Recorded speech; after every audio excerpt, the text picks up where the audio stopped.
Video number 2 of matrices on your calculator stuff. We can also use it to find inverses.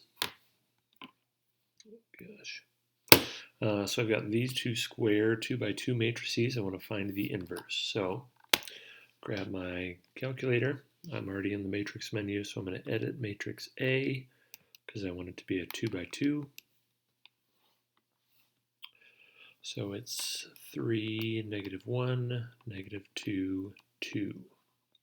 So now that I've got that in there, remember our notation for the inverse is whatever the name of the matrix is, raised to the negative first power. So if I go back to my main screen and back into my matrix menu, I want the name of the matrix that I'm working with, so that's A. And then you've also got an inverse button. Yours is probably like right around here-ish, mine is here. So second, that guy. This is going to give me the inverse of this matrix. So the inverse of A is 0.5, 0.25, 0.5, 0.75. I'm going to do the same thing for B. So I want to edit matrix B, make it a 2 by 2. It already is. So its entries are 3, -1, -6, 2. So I want to find the inverse. So I'll select the name B. Oops, just kidding. I'll select the name B, and I want to do the inverse of that. And it tells me error, singular matrix. So this means there's no inverse for matrix B because the determinant equals 0. We talked about determinants before. The long way was 1 over the determinant times you switch A and D, and you make B and C the opposite of what they were before. So if this guy is 1 over 0, which is undefined, we can't multiply that by stuff.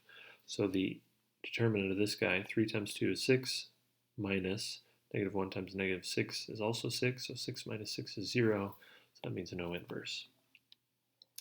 Probably the best thing about matrices is we can use them to solve systems.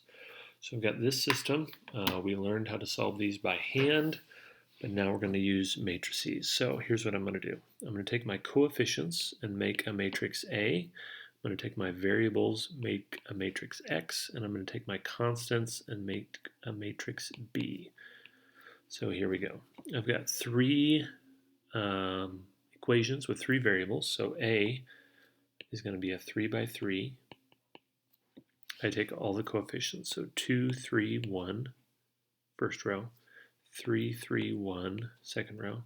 2, 4, 1, third row. This is my variable matrix, which is just x, y, z. And then my constant matrix is -1, 1, -2. So remember, we're trying to solve for x. I talked about this in a video a while back, who knows when.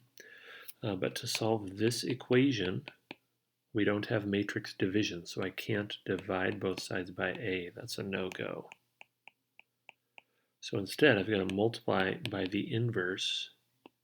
I've got to multiply it over there by the inverse, because this is the identity, and I'm just left with x. So I need the inverse of A times B.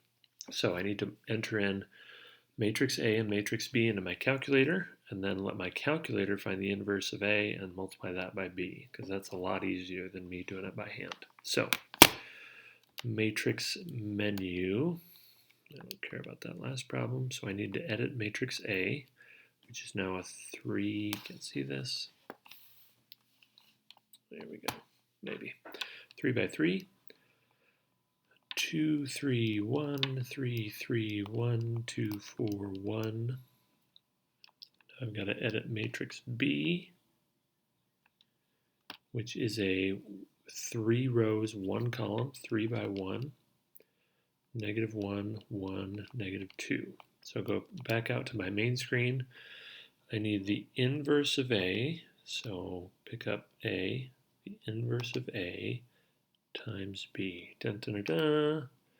There are your x and y and z. X equals 2, y equals -1, z equals -2. So In my opinion, a much easier way to solve systems now that you know how matrices work and that your calculator can help you out.